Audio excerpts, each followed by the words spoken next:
Hello everyone and welcome to Spark of English. In this video we want to talk about auxiliary verb, especially modal auxiliary verbs. So let's see what is modal auxiliary verb, but before that I want to have a small definition about auxiliary verbs. Auxiliary verb itself is a form of verb that will be used in a sentence to support the main verb and shows has the essay or the tense of the sentence or the verb. So it has been divided into three parts and modal verbs are one of those three types. And let's see now what is modal verbs. Modal verbs are a special form of auxiliary verbs that will be used in sentences to express various meanings or situations. For example, it can express possibility, permission, obligation, ability, and necessity. And let's see what are those common modal verbs. These are the common modal verbs: can, could, may, might, will, would, shall, should, must, and ought to. So now let's see what are the usages of all these verbs or modal verbs. The first one is can and could. Can and could expresses ability, permission, possibility, and a request in a sentence. How? Let's see. For example, ability. Whenever you wanna express ability in a sentence, then you can use can to express it.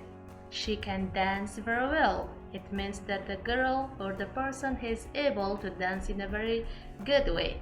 She can dance very well. Or in permission, I can say, can I open the window? It means I'm taking permission. Am I allowed to open the window or not? So here, the word can is showing as giving permission or asking for permission. So now we can also see possibility.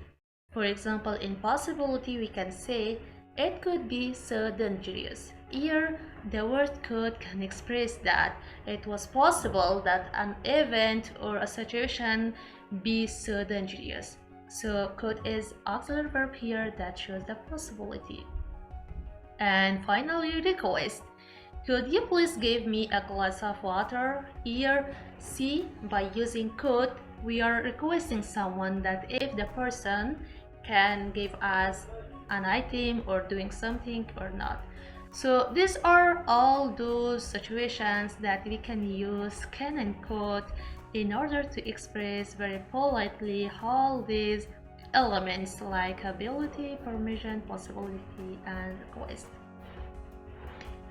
Now let's see about may and might. May and might expresses permission, possibility, and polite suggestion or request. For permission, we can say, may I tell you something? Here, the word may is auxiliary verb.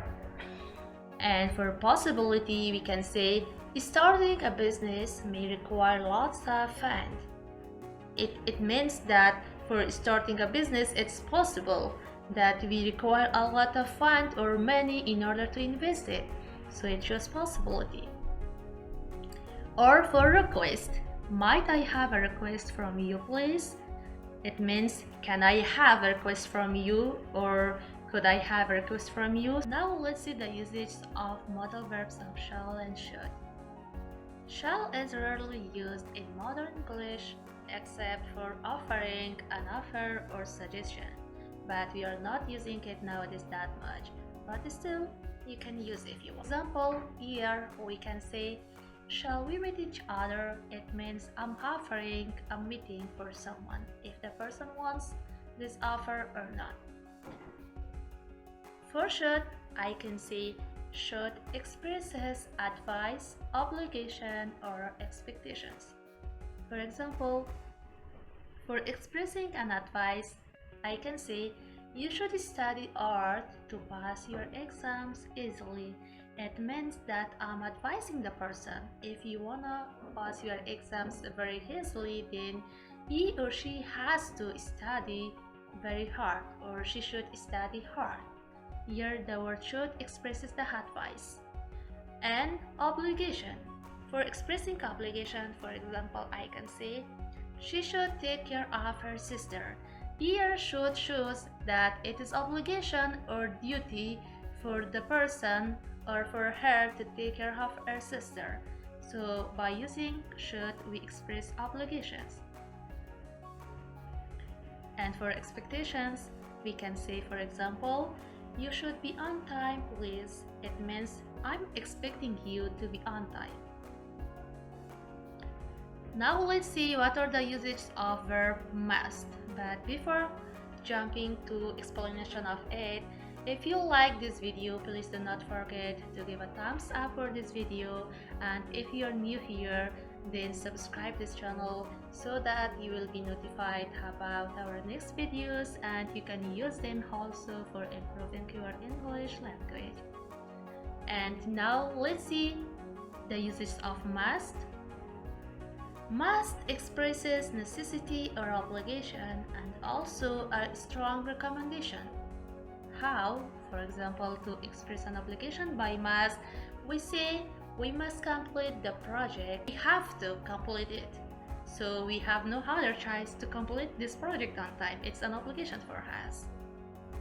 Or for expressing necessity, for example, we can say we must go to school every day. It means that going to school is a need and it is a necessity to go to school and study every day and educate ourselves. So this was about necessity, and now a strong recommendation. If you want to offer a strong recommendation for someone, then you can say you must use a map to find out the way. Here I'm recommending someone that if you are willing to find your way, then the best choice is you must use a map. So now the verb ought to. Ought to expresses obligation, duty, or responsibilities.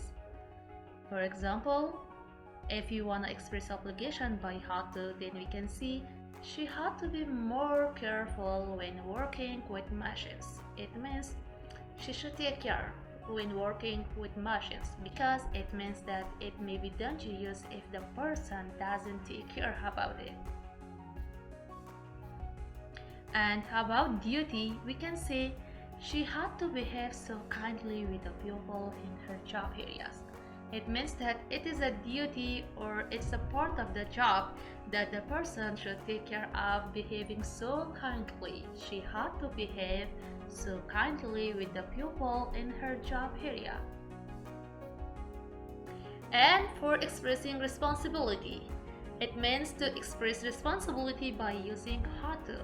She had to help the new interns with their jobs. It means that it is my responsibility to help my new colleagues whenever they are interns or learning their jobs, to help them and guide them.